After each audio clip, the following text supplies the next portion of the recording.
After receiving an urgent message about his mother, a millionaire drops everything and rushes to the hospital. There he discovers that his wife may have tried to kill his mother-in-law in a cold, calculated plan revealed by cameras and witnesses. Consumed by guilt and a rediscovered love, he leaves his corporate life behind to protect the one who always stood by him. If you enjoyed this story, don't forget to subscribe to our channel and let us know what city you're watching from.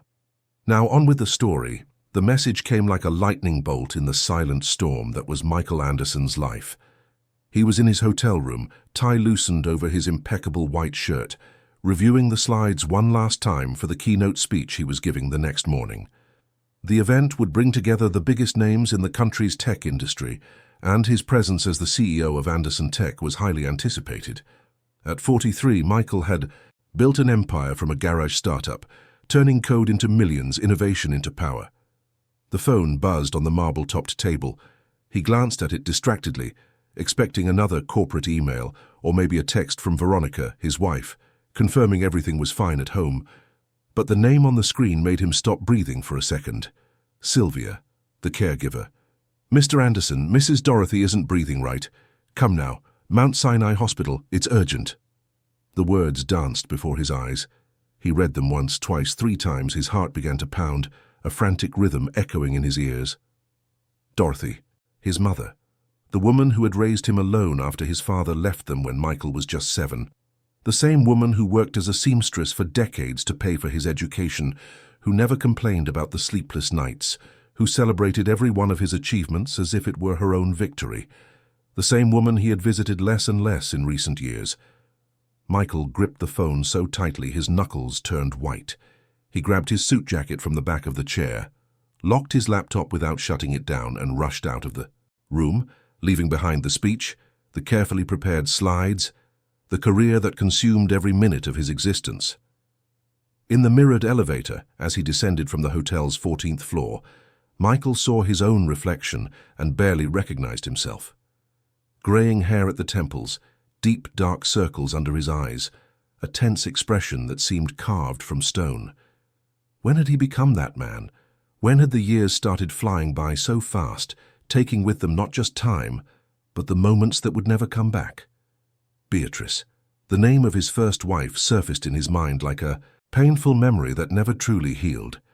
She had passed away 3 years ago, taken by a disease that moved too quickly, that stole her voice, her strength, her life. Michael could still hear her laugh on Sunday mornings, still smell the soft perfume she wore, still see the way she would touch his face when she wanted to calm him. Beatrice had been his anchor, his light, and when she was gone, Michael simply forgot how to be human. So he did what he did best. He threw himself into his work.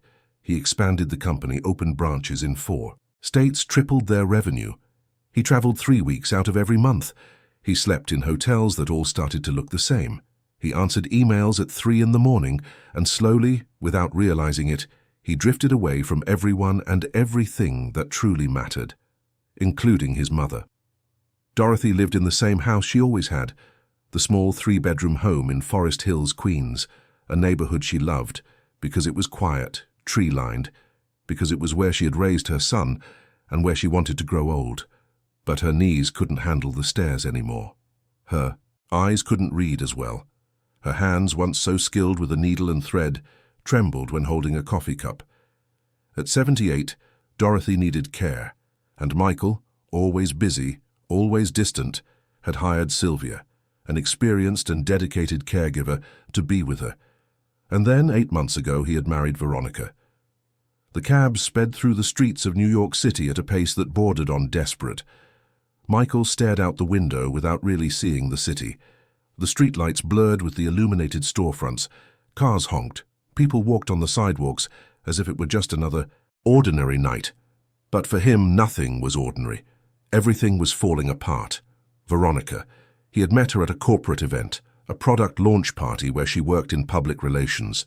Tall, elegant, with brown hair that fell in perfect waves over her shoulders, and honey-colored eyes that seemed to see right through people. She was 36, 7 years younger than him, and had a magnetic presence. They talked for hours that night.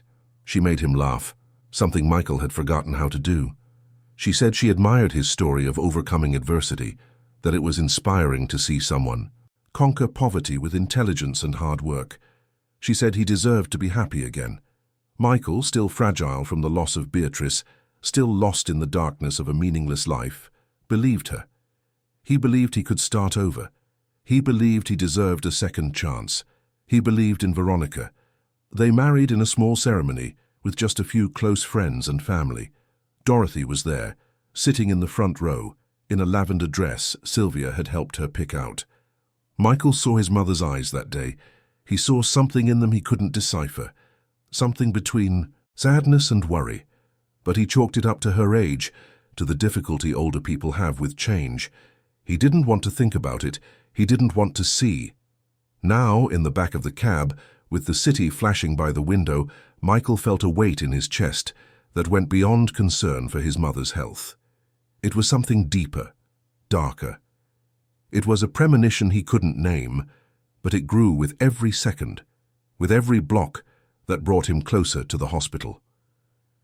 "We're here, sir," the driver said, pulling up to the emergency entrance. Michael tossed two $50 bills onto the front seat without waiting for change and ran out. Mount Sinai Hospital was one of the best private hospitals in New York, a modern building of glass and concrete with a spacious, brightly lit lobby. But none of that mattered. Michael burst through the automatic doors and went straight to the front desk. "Dorothy Anderson, where is she?" The receptionist, a young woman with her hair in a perfect bun, typed quickly into the computer. "Intensive care unit, sir, 3rd floor, but you need to—" Michael didn't wait for the rest of the sentence. He ran to the elevators, pressed the button so hard it hurt, and got in as soon as the doors opened. His reflection in the elevator mirror was that of a man on the verge of collapse. Sweat trickled down his temples. His hands were shaking. His heart felt like it was about to beat out of his chest. The 3rd floor was quiet, almost solemn. The smell of disinfectant, mixed with something medicinal, filled his nostrils. Michael followed the signs to the ICU, where a nurse stopped him at the double doors leading to the patient rooms. "Sir, are you family of the patient Dorothy Anderson?" "I'm her son. How is she? What happened?" The nurse, a middle-aged woman with kind eyes, gestured for him to sit in the small waiting area nearby. Michael complied, but his body was tense, ready to explode. "Your mother had a severe allergic reaction, sir, anaphylactic shock. When she got here, she was in severe respiratory distress with very low blood pressure. We've managed to stabilize her, but she's still under observation. The next few days will be critical." "An allergic reaction to what?" "Peanuts, according to what the caregiver reported." Michael felt the blood run cold in his veins. "My mother has been allergic to peanuts since she was a child. She knows that.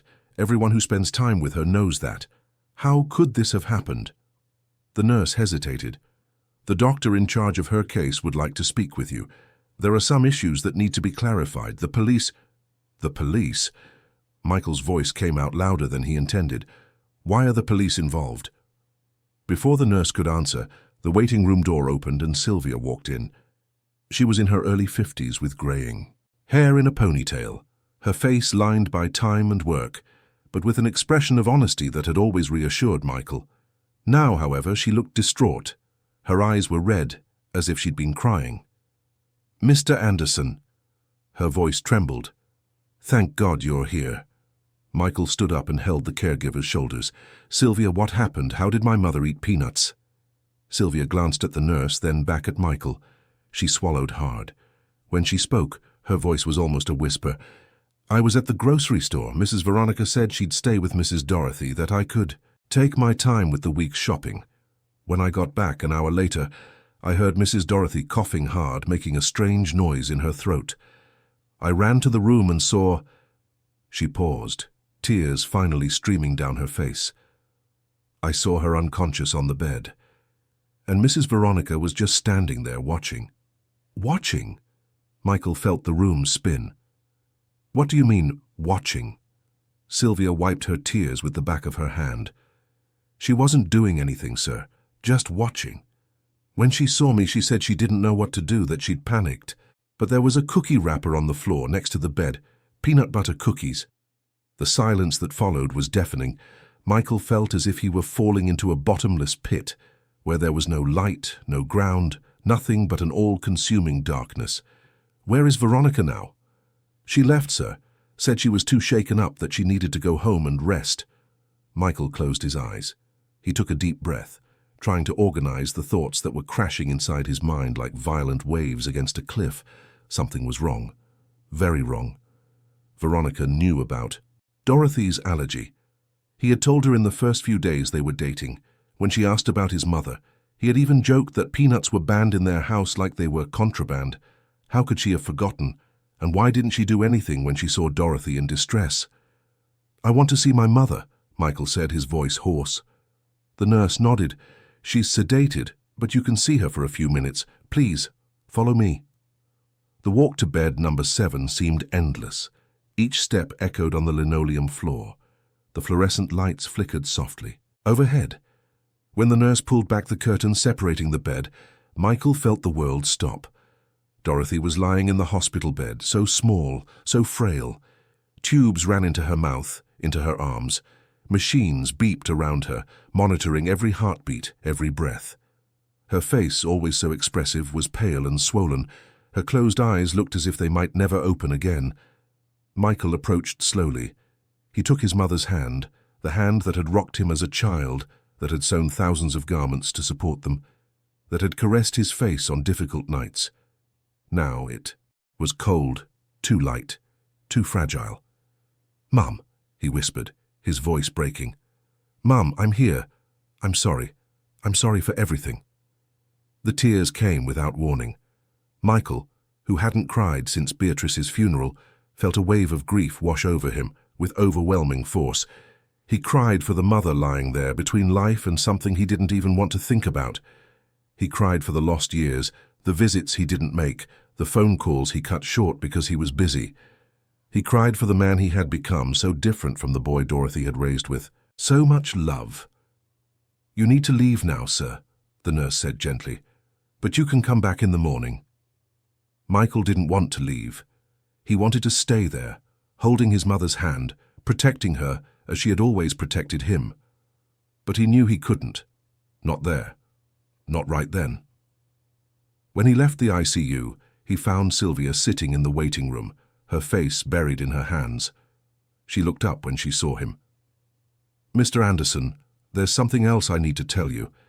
I don't know if it's important, but tell me, Sylvia." The caregiver took a deep breath.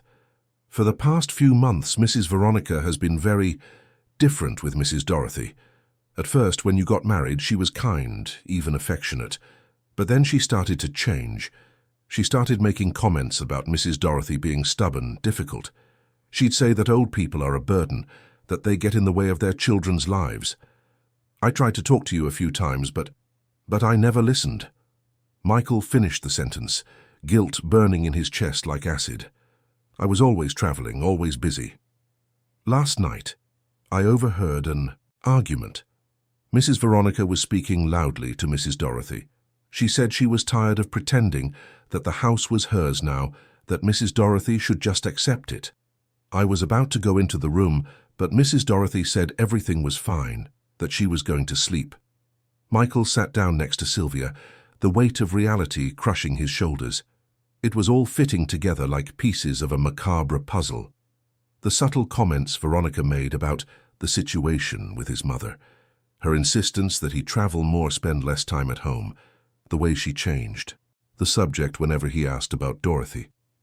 "Sylvia, are you sure about what you saw today? Veronica really did nothing to help." The caregiver looked him straight in the eye. "I'm sure, sir. When I entered the room, it took her a few seconds to react.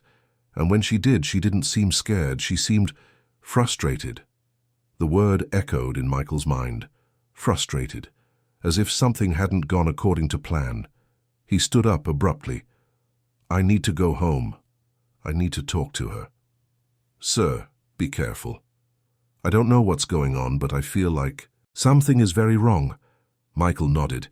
He thanked Sylvia for everything, for saving his mother's life, for being there when he wasn't. Then he left the hospital with determined steps. The night was cold, the wind whipping through the New York streets, with an intensity that seemed to foreshadow a storm. On the way home, 1,000 thoughts bombarded his mind. Who was Veronica really? What did he know about her besides what she had told him? Where had she worked before? Who were her friends, her family? He realized with growing horror that he knew almost nothing. He had married a woman he'd known for less than a year, a woman who had appeared in his life at his most vulnerable moment, a woman who was now alone in his house after his mother had nearly lost her life. The Anderson mansion was in a gated community in Scarsdale, an affluent suburb of New York City. The iron gate opened automatically as Michael's car approached. He parked in the garage and entered through the side door, which led directly into the kitchen. The lights were on. Soft music played on the sound system. Everything seemed normal. Everything seemed perfect. Veronica was sitting on the living room sofa, a glass of red wine in her hand, watching some show on TV. When she saw Michael, she stood up quickly, her face a mask of concern. "Michael! Honey, how's your mother? I was so worried I couldn't even stay at the hospital. It was all so sudden, so scary." He watched her, really watched her for the first time in months. The impeccable hair, the perfect makeup even at this hour, the expensive outfit he'd bought for her in Miami. And her eyes, those honey-colored eyes he'd found so beautiful now, seemed cold, calculating. "Why did you give my mother peanuts?" Veronica blinked as if the question had caught her off guard. "I didn't. She must have gotten them herself. I didn't even know we had peanut butter cookies in the house. They must have been old, forgotten in the pantry. My mother knows she's allergic. She would never eat peanuts. Michael, she's elderly. Sometimes she gets confused. You've said yourself her memory has been slipping." "I never said that." The silence that fell between them was thick, almost palpable. Veronica placed her wine glass on the coffee table with a slow, deliberate movement. "Are you accusing me of something?" "I'm trying to understand what happened." She took a step forward, and Michael saw something in her eyes that made him instinctively recoil. Rage. Pure, cold rage. "I took care of your mother today, Michael, while you were in the city thinking only about your company, your brilliant career. I was here, dealing with the needs of a difficult, stubborn woman who never accepted me as part of this family." "Don't talk about my mother like that." "Why? Because the truth hurts? You abandoned her, Michael. You left her in the care of a hired hand and a wife you barely know. And now you want to blame me because the old woman doesn't know what she's eating anymore?" The words, "old woman," dripped from her mouth like venom. Michael felt anger surge through his body like liquid fire. "Get out of my house." Veronica laughed. It was a short, humorless laugh. "Your house? I'm your wife, Michael. Half of this is mine by law. Or did you forget? Get out, now." She stared at him for a long moment. Then she grabbed her purse from the sofa and walked to the door, but stopped before leaving. "You're going to regret this. You're going to regret choosing that woman over me." And she left, slamming the door behind her. Michael stood in the middle of the empty living room, shaking. Not from fear, from rage, from guilt, from pain. He pulled his phone from his pocket and dialed a number. "Robert, it's me. I need you to investigate someone for me. Veronica Sampson Costa. I want to know everything about her. Everything." Robert Miller had been his attorney for 15 years, a meticulous and discreet man. If there was anything to find, he would find it. After hanging up, Michael went upstairs to the room that had been his mother's until she decided to move back to her old house in Queens, claiming she wanted her own space. At the time, he hadn't understood. Now he did. Dorothy had been trying to escape. She had been trying to protect herself from something he had failed to see.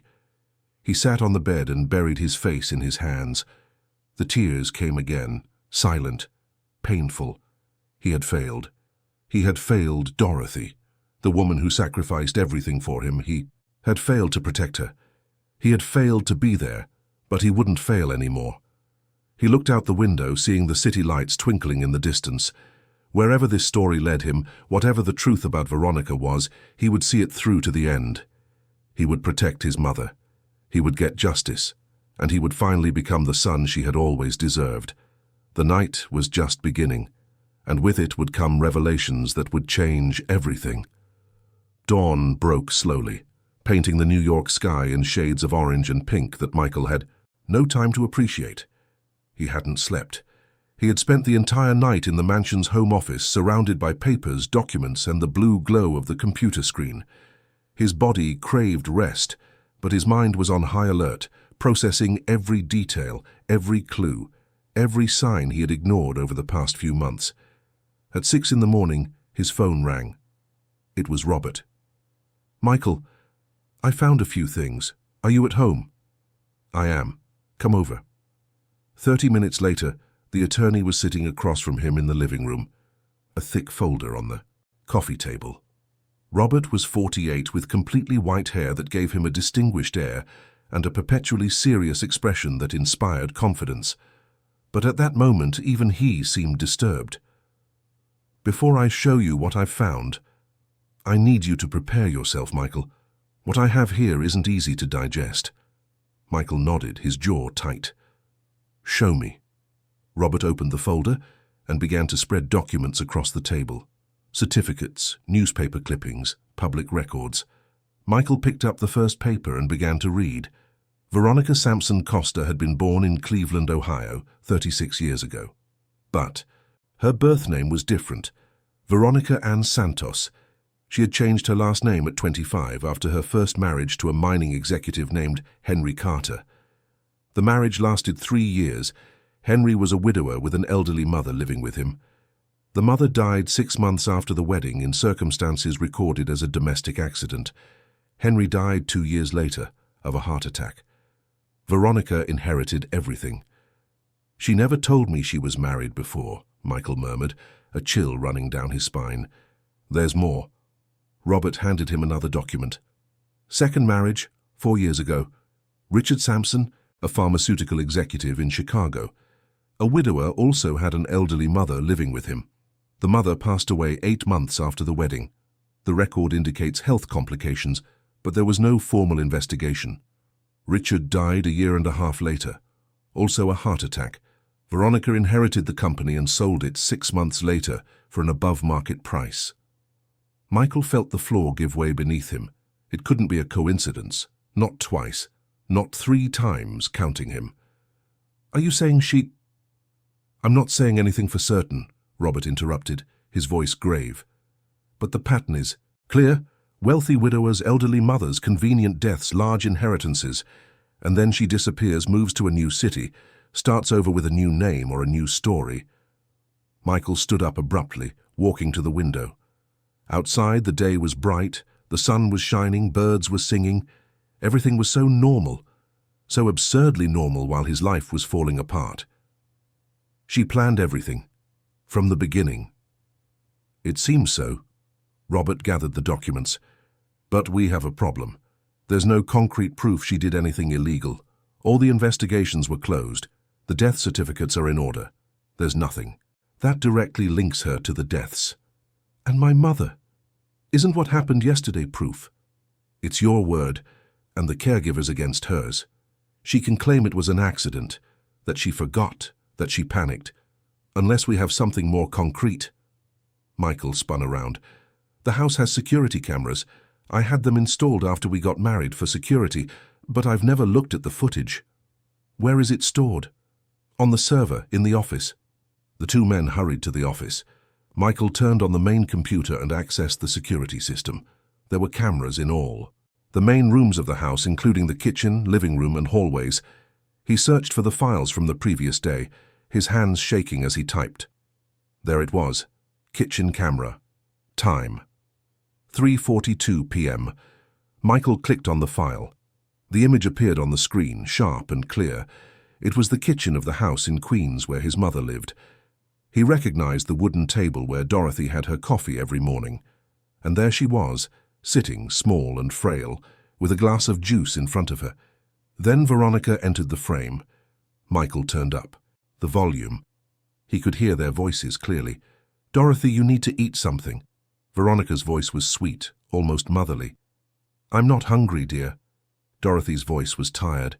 "I already had lunch. But it's good to have a little snack in the afternoon. Look, I brought these cookies. They're delicious. You'll like them." Michael saw Veronica place a package on the table. Cookies. He couldn't read the label, but he knew what they were. Peanut butter. No, dear, I can't eat those. Of course you can, just one. Do it for me. Veronica's voice changed subtly. The sweet tone gave way to something colder, harder. I don't like cookies, Veronica. And besides... Besides what? You don't like anything I do for you, is that it? I'm trying to be a good daughter-in-law, but you reject me at every turn. Dorothy sighed, weary. It's not that. It's just that... Eat the cookie, Dorothy. It was no longer a request. It was an order. Michael felt his hands clench into fists. On the screen he saw his mother reluctantly pick up a cookie. He saw her bring it to her mouth, chew slowly and swallow. See? Not so hard. Veronica smiled, but it was a smile that didn't reach her eyes. Now have another one. Go on, show me you're not weak. Show me you can still do what I ask. Dorothy ate another cookie, and another. Michael watched his mother's face turn red, watched her start to cough lightly. She brought a hand to her throat. Veronica, I don't feel well. Are you sure? Maybe it's just your imagination. Have another one. No, I need water. Dorothy tried to stand, but her legs wouldn't cooperate. She fell back into the chair, gasping for breath. Her hands went to her neck, scratching at her skin as if trying to tear away something invisible that was suffocating her. And Veronica just watched. She stood there, watching Dorothy struggle for air, watching her face swell, watching her eyes widen in panic. She did nothing. She called no one. She didn't scream for help. She just watched with an expression Michael had never seen on a human face. It was absolute indifference, as if she were watching a boring TV show. It went on for 2 full minutes, 2 minutes that felt like an eternity. Then Dorothy collapsed from the chair, hitting her head on the floor. And only then, only when they heard footsteps in the hallway, did Veronica react. Sylvia, come quick. Something's wrong with Dorothy. The recording continued. Michael saw Sylvia run in, saw her kneel beside Dorothy, saw her scream at Veronica to call 911. He saw Veronica pick up her phone, but not before quickly grabbing the cookie wrapper and throwing it in the trash. Michael paused the video. He couldn't breathe. He couldn't think. The rage he felt was so intense it burned, consumed, and destroyed everything around him. She let my mother die. She just stood there and let her. Robert placed a hand on Michael's shoulder. Now we have proof. We're going to the police. But before they could leave, Michael's phone rang. It was the hospital. With trembling hands, he answered. Mr. Anderson, this is Dr. Fernandez in charge of your mother's case. She's awake, and she's asking for you. Michael and Robert rushed to the hospital. The New York City traffic was chaotic as always, but for Michael, every second stuck in a jam was torture. His mother was awake, she was alive, she was asking for him. When they finally arrived at the ICU, the doctor greeted them with a tired but optimistic smile. Your mother was lucky, Mr. Anderson. The caregiver acted quickly. The ambulance arrived in time. She's still weak, but she's out of danger. She should be able to go home in a few days. Can I see her? Yes, but only for a few minutes. She needs to rest. Michael entered the room. Dorothy was awake, propped up on pillows, still with a few tubes connected to her, but her eyes were open. Those brown eyes he had known since birth that had always looked at him with unconditional love. My son. Her voice was weak, hoarse. You came. Michael approached and held her hand gently, as if she were made of crystal. Of course I came, Mom. I'm sorry it took me so long. I'm sorry for everything. Dorothy squeezed his hand with surprising strength. It wasn't an accident, Michael. She gave me those cookies on purpose. I tried to say no, but she insisted. She got angry. She said things. I know, Mum. I saw everything. There's a recording. Dorothy's eyes filled with tears. I tried to warn you. I tried to tell you. She wasn't a good person. But you were so distant, so different after Beatrice was gone. I didn't want to burden you anymore. You never have to worry about burdening me, Mum. You've always worried about me. Now it's my turn to take care of you. Dorothy touched her son's face with her free hand. You look like the boy I raised, that kind boy who cared about people. I never stopped being him, Mom. I just lost my way. But I'm back now. And I'm going to make everything right. I promise." They talked for a few more minutes until the nurse came to say that Dorothy needed to rest. Michael kissed his mother's forehead and left the room with a heart lighter than it had been in days. She was alive. She was going to be okay, and he was going to make sure nothing ever happened to her again. In the hallway, he found Robert talking to two police officers, a middle-aged man in uniform and a younger woman in a suit, who introduced herself as Detective Marcia Evans. "Mr. Anderson, we received a report about a possible case of gross negligence and attempted assault. We need to speak with you." Michael told them everything. He showed them the documents Robert had collected, told them about Veronica's previous marriages, about the suspicious deaths. Then he took out his phone and showed them the video from the kitchen. The detective watched in silence, her face growing more serious by the second. When the video ended, she looked at Michael. "This is very serious. We'll need the original recording and all the documents. We're opening a formal investigation." "And her? Will Veronica be arrested?" "We'll bring her in for questioning, depending on what she says and the evidence. We gather we can request she be held in custody, but this takes time, Mr. Anderson. The legal process has its procedures." Michael knew that. He knew justice didn't happen overnight, but there was something he could do immediately. "I want a divorce. Today." Robert nodded. "I'm already preparing the papers. Based on the evidence we have, we can request an annulment of the marriage on grounds of fraud. She won't be entitled to anything." "Good." For the next few days, Michael didn't leave his mother's side. He cancelled all his meetings, all his trips, all his obligations. For the first time in years, the company took a back seat. First place belonged to Dorothy, the woman who had sacrificed everything so he could have a better life. Sylvia was also ever present, caring for Dorothy with the affection of someone who truly cared. Michael saw for the first time how special that woman was, how much she loved his mother, and he felt ashamed for never having valued her as she deserved. "Sylvia, I never properly thanked you for everything you did. For saving my mother's life, for being by her side when I wasn't." Sylvia smiled, her eyes welling up. "I love Mrs. Dorothy like she was my own mother, Mr. Anderson. Everything I did was out of love, and because I know you're a good man. You were just lost."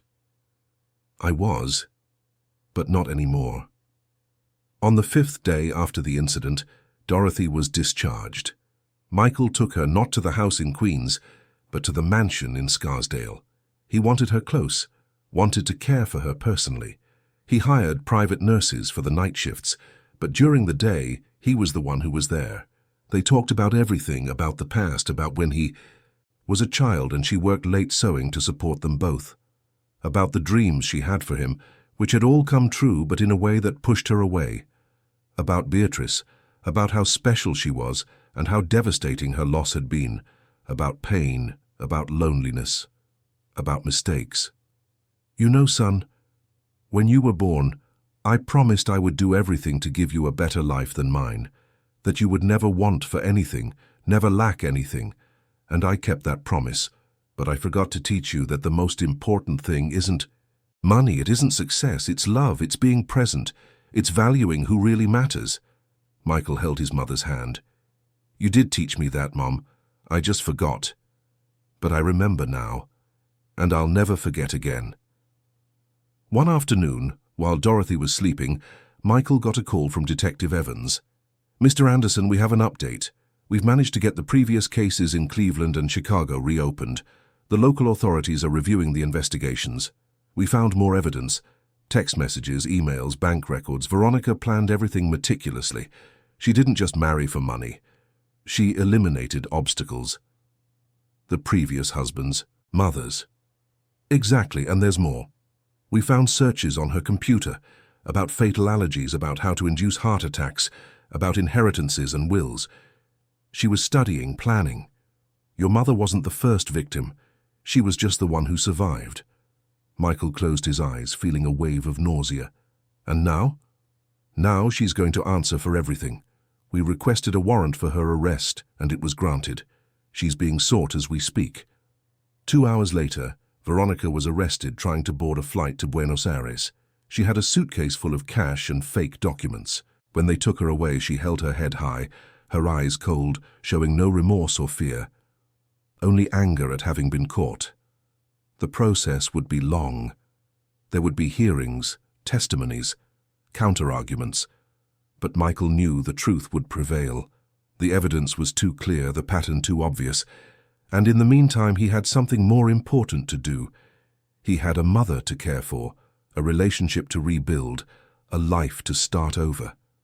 Sitting beside Dorothy, watching her sleep peacefully for the first time in days, Michael made a silent promise. He would never again put work before the people he loved. He would never again be the distant, absent man. He would never again fail the ones who truly mattered. Outside, the sun was setting over New York, painting the sky red and gold.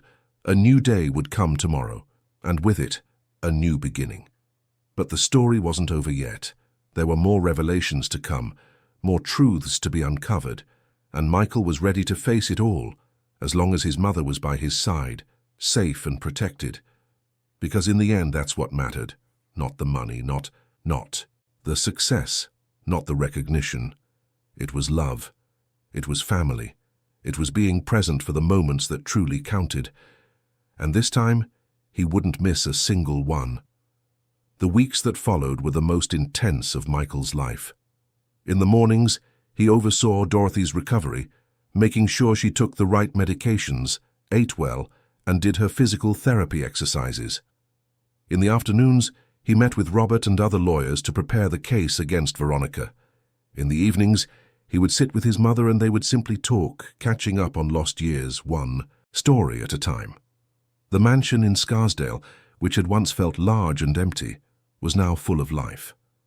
Dorothy chose the room with a view of the garden, where she could see the flowering dogwoods and hear the birds singing in the morning. Sylvia stayed on as a caregiver, but was now treated like part of the family. Michael increased her salary, gave her paid time off, and insisted she call both him and Dorothy by their first names, no formalities. "You're a real part of my life," he said one day at breakfast. "You're not just employees. Your family," Sylvia cried. Dorothy did too. And Michael felt something he hadn't felt in a long time. Peace. A genuine peace that came from being in the right place, doing the right things, for the right people. But the peace had its moments of turmoil. The case against Veronica was moving forward, and with it came revelations that shocked everyone. Detective Evans called on a rainy Tuesday, asking Michael to come to the station. There was something she needed to show him in person. Michael left Dorothy in Sylvia's care and headed downtown to the precinct that specialized in complex crimes. Evans received him in her office, a small room with glass walls and a desk cluttered with papers and files. She had dark circles under her eyes, a sign she had been working tirelessly on the case. "Mr. Anderson, we've managed to trace Veronica's entire history, and it's worse than we imagined." She opened a bulky folder and began to show him documents, certificates, old photos, newspaper clippings. Michael saw Veronica's face in several photos, but with different names. Anna Paula Smith, Fernanda Moore, Patricia Roberts, always a new name, always a new story. She started almost 15 years ago. The first case was in Miami. A widowed businessman owned a chain of supermarkets. She approached him through a charity event. They married 6 months later. The man's mother, who lived with him, died 4 months after the wedding. A fall down the stairs. The businessman died a year later, heart problems. Michael felt his stomach turn. "How many cases were there?" 6 that we've been able to confirm, including yours. Always the same pattern. Middle-aged, successful, emotionally vulnerable widowers. She studied her victims, knew where they would be, created encounters that seemed coincidental. She was patient. She won their trust. And then, once the marriage was established, the obstacles would start to disappear. "The obstacles? You mean the people?" Evans nodded gravely. "Always elderly mothers, or, in one case, a teenage daughter from a first marriage. People who stood between her and total control of the assets. She eliminated them in ways that seemed natural. Accidents, health complications, nothing that raised immediate suspicion. But it has now. Because your mother survived, and because you had security cameras, those two things changed everything. Now we can reopen all the previous cases with a new perspective. The authorities in Miami, Chicago, Cleveland, and D.C. are all working together. Michael ran his hands over his face, feeling the weight of the revelation. Veronica wasn't just a gold digger. She was a calculated predator who had built an entire life on tragedies she herself orchestrated.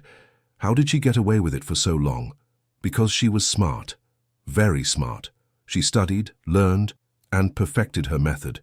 She moved cities, changed her identity, waited for the right time. And she chose victims who were emotionally vulnerable, who wouldn't think clearly, who would believe her stories. Like me. Evans looked at him with sympathy. You're not to blame for being deceived, Mr. Anderson.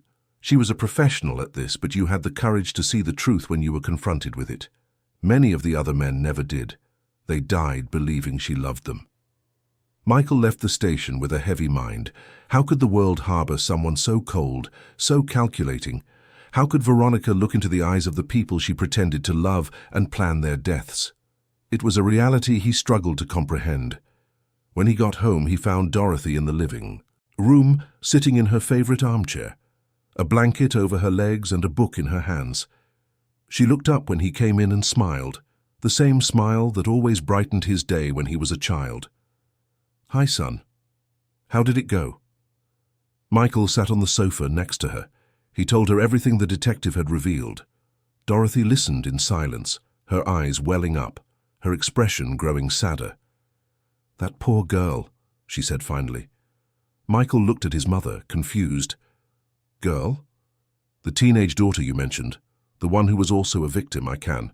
Imagine the fear she must have felt, watching a stranger come into her father's life, seeing things change, and then… She didn't finish the sentence, but she didn't have to. Michael understood. His mother, even after everything she had been through, even after nearly losing her life, could still feel compassion for the other victims. She could still see the humanity in every tragedy. How can you be so kind, Mom? After everything? Dorothy closed her book and took her son's hand. Because holding on to anger and bitterness only hurts yourself, Michael. That woman did terrible things. She'll pay for them. But I won't let what she did poison my heart. I survived. I'm here with you. And that's what matters. Michael kissed his mother's hand, his eyes burning with tears he didn't try to hide. You're the strongest person I know. And you're the most loved son a mother could have. In that moment, Michael made a decision. He was going to step back from the company. Not completely, not forever, but enough to have time. Time to be with Dorothy. Time to live, not just exist. The following week, he called an emergency board meeting at Anderson Tech. Sitting at the head of the long conference table, surrounded by the executives who had worked with him for years, Michael announced his decision. I will be stepping down from the position of CEO. I will remain as chairman of the board, but the day-to-day operations will be handled by new leadership. I want to dedicate more time to my family, especially my mother, who is recovering from a serious health situation. The silence in the room was absolute. Then, Paulo Andrade, his VP of Operations, spoke up. Michael, we all understand and respect your decision. The company you built is solid. We will continue your legacy, and we'll be here whenever you want to come back, whenever that may be. There was applause. There were hugs. There were tears. Michael left that meeting feeling lighter than he had in years. He wasn't abandoning his dream. He was just redefining his priorities. And for the first time, people came before business. The months passed. Winter gave way to spring, and with it came flowers in the mansion's gardens. Dorothy recovered completely. Her movements were slower than before, her voice a little weaker, but her spirit was strong, unshakable. Michael spent those months learning to be a son again. He cooked for his mother, even if the dishes weren't as good as hers. They watched old movies together, the ones she loved, and he never had time to see. They walked in the garden every morning, talking about everything and nothing. And slowly Michael began to find himself again. The man he was before Beatrice passed, before he got lost in work, before he became an empty version of himself, was returning. It was a slow, sometimes painful process, but it was real. Sylvia flourished too. With a lighter workload and a calmer environment, she started smiling more often. She told stories of her own life, of her grown children, of her grandchildren she saw on weekends. She became not just Dorothy's caregiver, but her confidant, her friend. On a sunny afternoon in September, as they were having tea in the garden, Dorothy looked at Michael with that expression he knew well, the expression that said she had something important to say. "Son, there's something I want to ask of you." "Anything, Mom." "I want you to start living again, not just taking care of me, but really living. Go out, meet people, maybe find someone special one day. You're still young, you have so much ahead of you." Michael shook his head. "I'm not ready for that, Mom, and I don't know if I ever will be."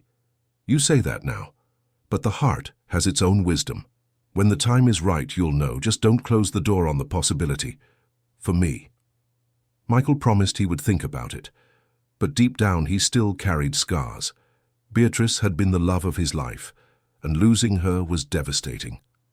Veronica had been a brutal lesson about trusting, too quickly, about not seeing the signs. He didn't know if he could open his heart again. Veronica's trial was set for November. It would be at the Manhattan Criminal Courthouse, in one of the larger courtrooms due to the case's high profile. The press had discovered the story and was covering every detail. Sensational headlines filled the papers. The Black Widow of New York, woman accused of serial crimes against wealthy families. The case that shocked the nation. Michael tried to shield Dorothy from the exposure, but it was impossible. The story was everywhere. Fortunately, most of the reports portrayed Dorothy as the hero who survived, the brave woman who helped unmask a dangerous criminal. The week before the trial, Robert met with Michael to review the case. They were in the mansion's office, documents spread across the table. "We have a solid case, Michael. The evidence is irrefutable. The videos, the messages, her history, it all points to a premeditated sequence of actions with intent to cause harm. She's going to be convicted." For how long? Hard to say for sure, but considering the severity, the premeditation, the number of potential victims, we're talking decades. She won't be getting out anytime soon. Michael should have felt satisfaction at that. He should have felt that justice was being served, and he did, in part. But he also felt something more complex, pity for a wasted life, for human potential used for evil, for the conscious choice to hurt others. "What makes someone like that?" he asked aloud. Robert sighed. "I don't know. Sometimes it's trauma, sometimes it's greed, sometimes it's just something broken inside a person. But it doesn't matter what the reason is, she had a choice and she chose the wrong path again and again." The day of the trial arrived, cold and overcast. Michael wore his best suit, not out of vanity, but because he wanted to rise to the occasion. Dorothy insisted on coming too, despite Michael's attempts to convince her to stay home. "I need to do this, son. I need to look her in the eye and show her that I survived, that she didn't win." And so they went. Michael, Dorothy, Sylvia, Robert. A small group united by a terrible experience that had paradoxically brought them closer. The courthouse was packed, journalists, curious onlookers, families of other victims who had come from different states. Everyone wanted to see the woman who had deceived so many, who had caused so much suffering. When Veronica entered the courtroom, handcuffed and escorted by 2 officers, a murmur rippled through the room. She no longer wore elegant clothes and perfect makeup. She was in a standard-issue jumpsuit, her hair pulled back in a simple ponytail, but her eyes still held that coldness, that indifference Michael recognized from the video. She scanned the room, and her gaze stopped when she saw Michael and Dorothy. For a second, something flickered across her face. Anger, perhaps, or frustration at being caught. Then she looked away, as if they were irrelevant. The trial lasted 3 days. Witnesses were heard, evidence was presented, cross-examinations were conducted. Veronica's defense tried to argue that she was a victim of circumstance, that the relationships had been genuine, that the deaths were tragic coincidences. But the evidence was too overwhelming, too specific, too damning. On the final day, when it was Michael's turn to testify, he took the stand with a racing heart. He looked at his mother, who was sitting in the front row, and gave him an encouraging smile. He looked at Veronica, who stared at him without expression. And then he told his story. He told of the pain of losing Beatrice, of how lost and vulnerable he was when he met Veronica. He told of how she seemed too perfect, how things happened too fast. He told of the distance he had allowed to grow between him and his mother, and he told of that terrible day when he received the message that changed everything. "I failed as a son for a long time," he said, his voice firm but emotional. "But Veronica didn't just exploit my vulnerability. She tried to take from me the one person who has always loved me unconditionally, and for that I will never forgive her." When he stepped down, Dorothy was crying, but they were tears of pride, not sadness. The sentence came late that afternoon. The judge, a man in his 60s with a deep voice and a serious expression, read the verdict with solemnity. "Veronica Sampson Costa, this court finds you guilty on multiple counts, including attempted murder, fraud, identity theft, and racketeering. Considering the severity of the crimes, the premeditation, the number of victims, and the complete lack of remorse, this court sentences you to 23 years in prison." The room erupted in murmurs. Some people clapped, others cried. Michael just closed his eyes and took a deep breath. It was done. Justice had been served. Veronica showed no reaction as she was led away. She didn't cry, didn't protest, didn't beg for mercy. She simply walked out, head held high, as if she was still in control of everything. But she wasn't. And she never would be again. The months following the trial were a time of rebuilding. Not just for Michael and Dorothy's lives, but for their souls, their hearts, their ability to trust and love again. Spring blossomed into summer, bringing with it a sense of rebirth that hung over the Scarsdale mansion like a quiet blessing.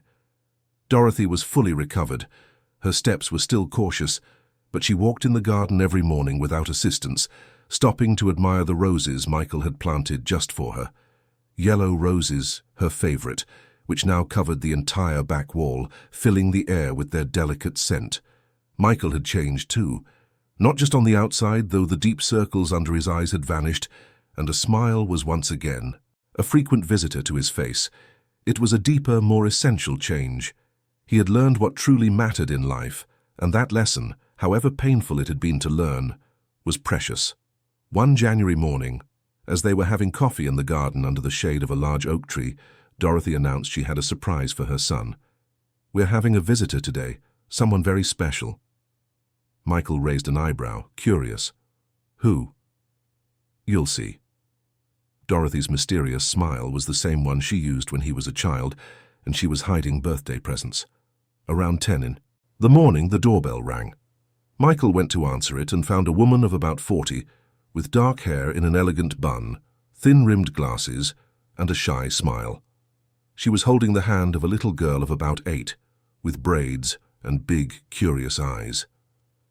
"Hi, you must be Michael. I'm Helena, and this is my daughter, Isabella."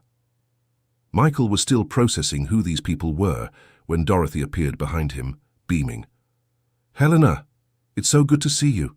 Come in. Come in." The two women hugged with a familiar warmth, and Michael became even more confused. How did his mother know this woman? After they settled in the living room, with juice and cookies for Isabella and coffee for the adults, Helena explained. "Michael, I was a teacher at the school where your mother taught community sewing classes. This was many years ago when you were still a teenager. Your mother was one of the most generous people I've ever met. When I was going through a difficult time in my marriage, pregnant with Isabella and with nowhere to go, it was your mother who took me in." Michael looked at Dorothy, who modestly averted her gaze. He had never heard this story. "Mommy stayed at Grandma's house for 3 months, Isabella said, swinging her legs on the sofa. "Grandma Dorothy was really nice." "Grandma?" Michael repeated, smiling. Helena laughed. "She insisted Isabella call her that. She said every child deserves grandparents, even if they're not by blood." Dorothy took Helena's hand. Helena is like a daughter to me, and Isabella is my granddaughter of the heart. They always used to visit, but I stopped having visitors when Veronica came. She didn't like me having friends." Michael felt a pang of guilt. Another thing he hadn't noticed, another sign of the control and isolation Veronica had imposed on his mother. "But we're together again now," Dorothy continued, smiling, "and I want you to meet these wonderful people." Michael spent the morning talking with Helena and playing with Isabella. He learned that Helena was an educator, working at a public school in the Bronx, and was raising her daughter alone after divorcing an abusive husband. She was a strong, resilient woman, full of inspiring stories about her students and how education can transform lives. Isabella was a bright and energetic child. She showed Michael her drawings, told him about school, and how she wanted to be a doctor when she grew up to help people, just like Grandma Dorothy had helped her mom. When they left late that afternoon, Michael hugged Helena and knelt down to Isabella's level. "You're going to be an amazing doctor one day, and when that happens, I want to be the first to know, deal?" "Deal." Isabella held out her pinky, and Michael linked his with hers, sealing the promise. After the door closed, he returned to the living room, where Dorothy was clearing away the cups. "Mom, why did you never tell me about Helena?" Dorothy stopped what she was doing and looked at her son. "Because you were always so busy, son. Always traveling, always working. And after Beatrice was gone, you became so distant that I didn't want to burden you with my stories. But Helena has always been important to me, just like other friends I've made over the years." Michael sat down next to his mother. "I want to meet all of them. Every person who is important to you is important to me. I don't want to waste any more time, Mom. I don't want her to miss anything else." Dorothy kissed her son's forehead. "Then get ready, because there are a lot of people who want to meet the famous son I'm always talking about." And so, Michael's life filled with people. Slowly, the house that once seemed large and empty transformed into a vibrant home, full of visitors, laughter, and stories. Dorothy's friends came for afternoon tea. Helena and Isabella became constant fixtures on Sundays. Sylvia brought her grandchildren to play in the garden. Even Paolo, his former VP at the company, started visiting with his family, not to talk business, but just to share moments. Michael created a new routine. In the morning, exercise with his mother. Walks in the garden, talks about life. In the afternoon, he dedicated a few hours to remote work, staying involved with the company, but without the pressure of before. Paolo was doing an exceptional job as CEO, and Michael discovered that trusting others wasn't a sign of weakness, but of wisdom. In the evening, family dinners, movies, board games, simple moments he had spent years ignoring. One afternoon in March, 6 months after the trial, Michael was in the garden pruning the rose bushes when he heard Dorothy's voice calling him. "Son, come here, there's someone you need to meet." He dropped the pruning shears and went to the porch, where he found his mother talking to a woman in her mid-30s. She had red hair, freckles across her face, and green eyes that sparkled when she smiled. She wore simple clothes, jeans, and a white blouse, and carried a folder of documents. "Michael, this is Gabriela Torres. She's a social worker and is coordinating a very interesting project. Gabriela, this is my son." Gabriela extended her hand and Michael shook it, noticing her firm, confident grip. "Hey, it's a pleasure to meet you, Mr. Anderson. Your mother is a legend at our community center. She helped us get sewing machines for our women's empowerment project." "My mother is always finding ways to help others," Michael said, smiling. "And you could too," Dorothy said, looking directly at her son. "Gabriela is here to talk about a project that I think will interest you." The three of them sat on the porch, and Gabriela opened her folder, showing photos and documents. "We're creating a residential center for vulnerable seniors. Many are abandoned by their families, others have nowhere to go. We want to give them a safe, dignified place full of love, but we need support, both financial and structural." Michael looked at the photos. Smiling seniors, but with clear marks of a hard life. Eyes that had cried many tears, hands that had worked a lifetime and now trembled with age. And in each of those faces he saw his mother. He saw what could have happened if things had been different. "What do you need?" Gabriella blinked, surprised by his direct response. Well, we have a list here. Furniture, medical equipment, renovations to the building. But mostly, we need someone who believes in the project and can help us make it sustainable. Michael didn't hesitate. You can count on me, not just financially. I want to be involved. I want to help build this center, and I want to ensure that every senior inside is treated with the respect and love my mother has always deserved. Gabriella smiled, her eyes shining with emotion. Really? That's wonderful. Thank you. Dorothy squeezed her son's hand, proud, and in that moment, Michael knew he had found a new purpose. It was no longer just about building companies or accumulating wealth. It was about using the resources he had to make a real difference in people's lives. In the months that followed, Michael immersed himself in the Senior Center project. He worked side by side with Gabriella and her team, planning, renovating, and equipping. He visited the future residents, listened to their stories, learned from their experiences, and with each passing day, he felt he was becoming a better version of himself. Gabriella became a constant presence in his life. At first it was purely professional, meetings, discussions about the project, visits to the center, but slowly their conversations extended beyond work. They discovered common interests, life stories that intertwined in unexpected ways.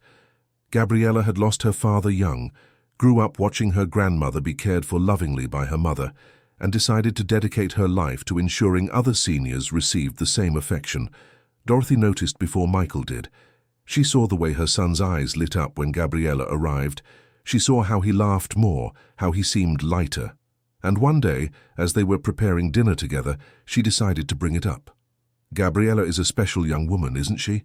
Michael was chopping tomatoes and paused mid-motion. She is. Very dedicated to her work. Just to her work? Dorothy looked at her son with that knowing smile. Mom. Michael, I'm not saying you need to get married tomorrow, but I also don't want you to close your heart forever. You deserve to be happy. You deserve to find someone who makes you smile again. Michael put the knife down on the cutting board and sighed. I don't know if I'm ready, Mom. After everything that happened with Veronica. Veronica was a lie. But Gabriella is real. You see it in the way she cares for the elderly, how she fights for them. You see it in her eyes, and I've seen the way she looks at you too. The way she looks at me? Dorothy laughed. Like someone who's falling in love, my son. And there's nothing wrong with that. Michael thought a lot about that conversation. He watched Gabriella more closely in the following weeks, and he realized his mother was right. Gabriella wasn't just competent and dedicated. She was kind, funny, honest. She had a huge heart and an inner strength he deeply admired. And yes, he was starting to feel something for her. It was in June, at the official opening of the Dorothy's Place Senior Center, a name Michael had insisted on, that everything changed. The ceremony was simple but emotional. The first residents were already settled in, all happy and grateful. Dorothy cut the ribbon, tears of joy streaming down her face. There were speeches, hugs, and thanks. At the end of the day, after everyone had left, Michael and Gabriella stood on the center's porch, watching the sun set over the city. You've done something incredible here, Michael, Gabriella said softly. These seniors now have a real home. Because of you. Because of us, Michael corrected. You're the heart of this project, Gabriella. I just provided the resources, you provided the soul. Gabriella turned to face him, and Michael saw something in her eyes that made him forget to breathe. It was affection, admiration, and maybe something more. Can I ask you a question? She said. Of course. Why have you never asked me to dinner? Outside of a work context, I mean. Michael smiled nervously. Because I was scared. Scared of being wrong again. Scared of not knowing how to tell what's real from what's an illusion. Gabriella took a step forward and took his hand. Does what you're feeling right now seem real to you? Michael looked at their intertwined hands, at her green eyes, at the gentle smile that lit up her face. And for the first time in a long time, he allowed himself to feel without fear. It does, it seems very real. Then that's all that matters. They had dinner together that night, and the next night, and the one after that. Slowly, Gabriella became a part of Michael's life, in a way that felt natural, organic, right? It wasn't the intense, rushed whirlwind it had been with Veronica. It was calm, gradual, built on a solid foundation of respect, trust, and genuine friendship. Dorothy always welcomed her with joy. Isabella adored Gabriella and already called her Auntie. Sylvia prepared special dinners when she visited. The house was full of life, love, and future. In September, almost a year after Veronica's trial, Michael woke up early and went to his mother's room. Dorothy was sitting up in bed, reading a book, her glasses perched on the end of her nose. "Good morning, Mum." "Good morning, son. You seem different today. Did something happen?" Michael sat on the edge of the bed. "I was thinking about everything that's happened this past year, about how much I've changed, how much we've changed. And I wanted to thank you for never giving up on me, for giving me the chance to become the son you always deserved, for teaching me what really matters in life." Dorothy took off her glasses and touched her son's face. "You were always the son I deserved, Michael.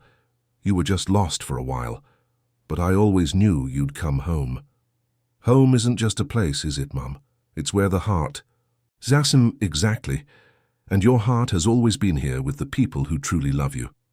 They hugged for a long moment, mother and son, united by a connection that no adversity could break. That afternoon, Michael took Dorothy for a walk in the park she loved, Central Park. They walked slowly, enjoying nature, watching the children play, the couples stroll, life happening all around them in its simple, imperfect beauty. "You know, son, I've had a long and full life. I've seen a lot, been through a lot. And if I had to sum it all up in one lesson, it would be this: love is the only thing that truly matters. Not just romantic love, but love in all its forms. A mother's love, a son's, a friend's, a community's. It's what keeps us alive. It's what gives meaning to everything." Michael squeezed her hand. "You taught me that. Maybe I forgot for a while, but you've always lived by that lesson. And now I want to live by it too." They returned home as the sun began to set, painting the sky orange and pink. At the entrance to the mansion, Gabriella was waiting for them, a wide smile on her face. "I made dinner for you. I hope you like lasagna because it's the only thing I know how to make right." The three of them had dinner together, talking, laughing, sharing stories. It was such a simple, ordinary scene, but at the same time so precious. It was the kind of moment Michael had spent years ignoring, the kind of moment he now knew to cherish.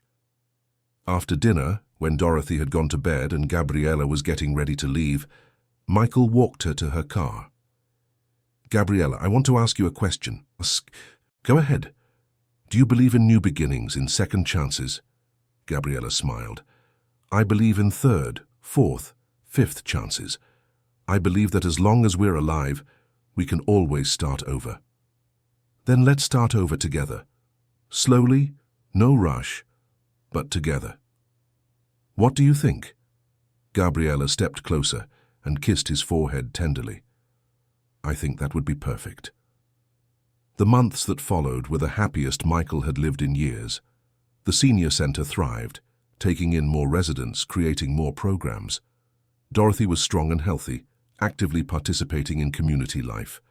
Gabriella became an inseparable part of the family, and Michael finally found the balance between work and life, between ambition and contentment, between having and being. Veronica was still in prison, serving her sentence. Sometimes Michael thought of her, not with anger, but with a kind of distant sadness. Sadness for a wasted life, for choices that led only to emptiness. But he didn't let those thoughts consume him. He had better things to focus on. In December, on Christmas Eve, the whole family gathered at the mansion. Helena and Isabella, Sylvia with her children and grandchildren, Paolo and his family, Gabriella, and of course Dorothy, at the center of it all, radiant as ever. After dinner, as the children played in the garden and the adults chatted in the living room, Michael asked for everyone's attention. "I'd like to make a toast to this past year, which was both the most difficult and the most transformative of my life. To my mother, who taught me what really matters. To Sylvia, who saved the life of the person I love most. To Gabriella, who showed me there is still goodness in the world. To all of you, who make this house a home. And to love, which is the only thing truly worth it. Glasses were raised, eyes shining with happy tears. Dorothy looked at her son and saw not the cold, distant businessman he had been, but the generous boy she had raised, finally back home. Later that night, after everyone had gone and the house was quiet, Michael went out into the garden. The Christmas lights twinkled softly in the trees. The air was cool and fragrant with jasmine. He looked up at the starry sky and felt a deep sense of peace. Beatrice would be proud of him, proud of how he survived. The pain found his way back and allowed himself to love again. Not in the same way, because every love is unique, but with the same intensity, with the same commitment. The door to the house opened and Dorothy came out, a blanket over her shoulders. "Can't sleep, son?" "Just thinking. About everything. About how things have changed." Dorothy came and stood beside him. "They changed because you let them. You made different choices. You chose love over fear. You chose presence over absence. You chose to live instead of just exist. I learned from the best." Michael put his arm around his mother's shoulders. They stood there for a long time, watching the stars, feeling the breeze, sharing a comfortable silence that only exists between people who know each other deeply. "Mom?" "Yes?" "Thank you for never giving up on me, for giving me the chance to fix everything." Dorothy kissed her son's cheek. "You're my son.